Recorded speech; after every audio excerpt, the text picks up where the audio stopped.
Imagine draining every drop of water from your body, sweating until you can barely stand, just to step into the ring and risk your life in the process. Some fighters have done it, and some nearly died. Today, we reveal the top 10 most brutal weight cuts in mixed martial arts history. Get ready to be shocked. In the 10th place, Tony Ferguson's weight cut stands out for sheer endurance and risk. Over a grueling 12-day fight camp, Ferguson spent long periods in intense saunas and took almost no water, which left him exhausted by fight night. His official weigh-in showed 156.5 pounds, but behind that number was a relentless cycle of heat and dehydration. Interviews from his camp describe a routine of daily sauna sessions, pushing the limits of what the body can withstand. By the end, Ferguson reported feeling lightheaded, a warning sign of severe fluid loss. While no hospital visit was recorded, the toll was clear. Chronic heat exposure and near-zero fluid intake left him drained before ever stepping into the cage. This method sets a dangerous baseline for what some fighters are willing to endure, even without immediate medical collapse. Number 9. Conor McGregor's notorious featherweight cut stands out for its sheer speed and risk. Over just 48 hours, McGregor forced his body to shed 14 pounds, relying on sweatsuits, relentless sauna sessions, and diuretics. He later admitted to feeling dizzy in the locker room, a clear sign of dangerous dehydration. Unlike fighters who drag out the process, McGregor's method was all about rapid, high-volume loss, pushing his limits for a competitive edge. Weigh-in photos from UFC 229 show his gaunt frame, and press conference transcripts capture his own words about aggressive tactics. No hospital trip was recorded, but the toll was unmistakable. Extreme fatigue, trembling, and the kind of lightheadedness that can end a career in seconds. This rapid-fire approach to cutting weight remains one of the most hazardous gambles ever taken inside the UFC. 8th place, Khabib Nurmagomedov's weight cut rewrote the rules of calculated risk. Over 10 relentless days, he dropped from 170 pounds to the lightweight limit of 155 pounds, relying on a method that combined massive water loading, up to 10 liters a day, and a final hour dry fast. The strategy sounds scientific. Flood the body, then slam the brakes, forcing the kidneys into overdrive. But the reality is brutal. As the weigh-in approached, Khabib stopped all fluids, pushing his body to the edge of severe dehydration. Trainers later described him as lightheaded at the media scrum, but no collapse or hospital trip was recorded. Commission photos and first-person interviews confirm the aggressive taper, but it is the abrupt cessation, zero hydration in the final hours, that sets this cut apart. While others have collapsed under the strain, Khabib's calculated approach skirted disaster, but never crossed the line into a full-blown crisis, earning him a place among the most dangerous weight cuts in UFC history. Number 7. Paddy Pimblett's weight cut blurs the line between determination and danger in the age of social media. Walking around at 190 pounds, Pimblett needed to hit 170 pounds for fight night. It was a brutal 20-pound drop. The method was a 4-hour sweatsuit marathon, pushing his body to the brink as he cycled between heated layers and relentless movement. Moments after stepping off the scale, Pimblett went live on Instagram, openly admitting to feeling lightheaded and dizzy, his voice wavering as he described the aftermath. The clip, now infamous, captures a fighter teetering on collapse, broadcasting his suffering to thousands in real time. Despite the scare, no medical suspension followed, and Pimblett was cleared to compete. This near miss, amplified by social platforms, shows how fighters today risk public meltdown as much as physical breakdown. The danger is not just backstage anymore. It is live for the world to witness. Number 6. Rousimar Palhares approached weight cutting with ruthless logic. He shed pounds not just to make the limit, but to preserve every ounce of his legendary power. Dropping from 215 pounds to 205, Palhares relied on an aggressive combination of sodium restriction and fasting, a method his coach once described as starving the body of salt to keep the muscles firing. 30-minute sauna bouts became routine, forcing water loss while his body ran on fumes. The strategy was tactical, designed to maintain explosive strength at the expense of recovery. But the trade-off was brutal. By fight night, Palhares often looked drained. His stamina was visibly compromised in the later rounds. Weigh-in archives and first-person interviews confirm the toll. They show a fighter choosing short-term strength over systemic health, risking long-term damage for a fleeting advantage. It never led to a hospital collapse, but the cost was written across every sluggish step he took after the cut. In fifth place, Nate Diaz stands out as a rare voice of moderation in a world obsessed with extremes. Instead of chasing massive water loss or starvation diets, Diaz approaches weight cutting with a measured, almost rebellious simplicity. For his lightweight bout at UFC 196, Diaz cut just 12 pounds to reach 155, relying on coffee, short sauna sessions, and a controlled water loading phase over 48 hours.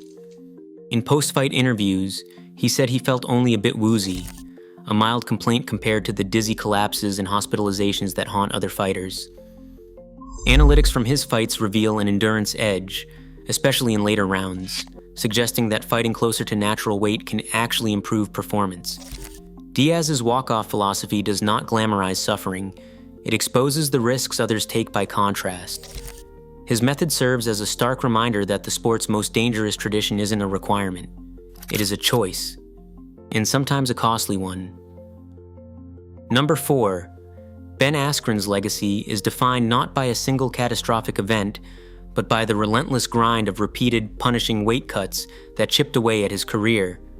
Askren became notorious for a method that combined 24-hour dry fasting with marathon hot bath sessions, sometimes cutting 10 pounds to reach 180 for middleweight. But the real danger was not just the dehydration before fight night. Over years of competition, Askren's coaches and teammates described weeks where he could barely spar, his body so depleted from constant fluid loss that training sessions were canceled or drastically shortened.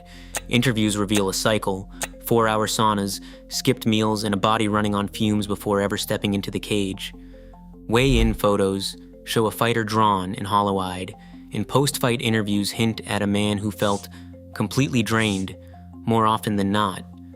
Askren's story shifts the focus from headline-making collapses to the quieter, cumulative damage, where chronic dehydration steals not just strength, but entire training camps, leaving a mark that outlasts any single bout. Coming to the top 3, Yoel Romero's weight cuts are a case study in pushing the human body to its absolute limit. Romero became known for frequent severe dehydration paired with strict dieting, often dropping as much as 15 pounds to reach 205 pounds in just 24 hours. His method was relentless: a 5-hour portable sauna session, minimal carbohydrate intake, and a near-complete shutdown of fluid consumption in the final stretch. The toll was not just visible exhaustion. Commission officials once flagged Romero for a transient arrhythmia, a dangerous irregularity in heart rhythm that can strike when the body's electrolyte balance collapses under stress. Although he was ultimately cleared to fight, the scare brought the cardiac risks of repeated extreme cuts into sharp focus. Medical commentary from ringside physicians highlighted the real threat. Repeated dehydration at this level does not just sap stamina, it can push the heart into dangerous territory. Romero's repeated willingness to gamble with his own physiology stands as a warning. When making weight becomes a battle against your own heart, the danger is no longer just theoretical. Number 2. Georges St. Pierre's journey through weight cutting reveals a turning point in the sport's approach to risk. Early in his career, St. Pierre routinely shed up to 10 pounds to reach the middleweight limit of 185, relying on classic methods, sauna marathons, water loading, and sharp fluid restriction in the final days. Commission weigh-in records from his UFC 100 bout confirmed the numbers, but it was the toll behind the scenes that changed everything. In retrospective interviews, St. Pierre described the exhaustion and fog that followed these cuts, prompting a radical shift. Instead of chasing last-minute losses, he adopted a week-long, science-driven protocol, staged water loading, gradual sodium reduction, and a carefully timed rehydration plan. Recovery metrics improved, with post-fight analytics showing faster restoration of strength and focus. St. Pierre's evolution set a new standard, proof that calculated, medically informed cutting can protect fighters from the brink. His story stands as a teachable moment, a calm before the final storm, and a reminder that redemption is possible, even in a culture built on sacrifice. And finally, in first place, Cameron Smotherman's weight cut at UFC 324 stands as the most harrowing and undeniable warning in UFC history. The official weigh-in livestream captures the moment with chilling clarity.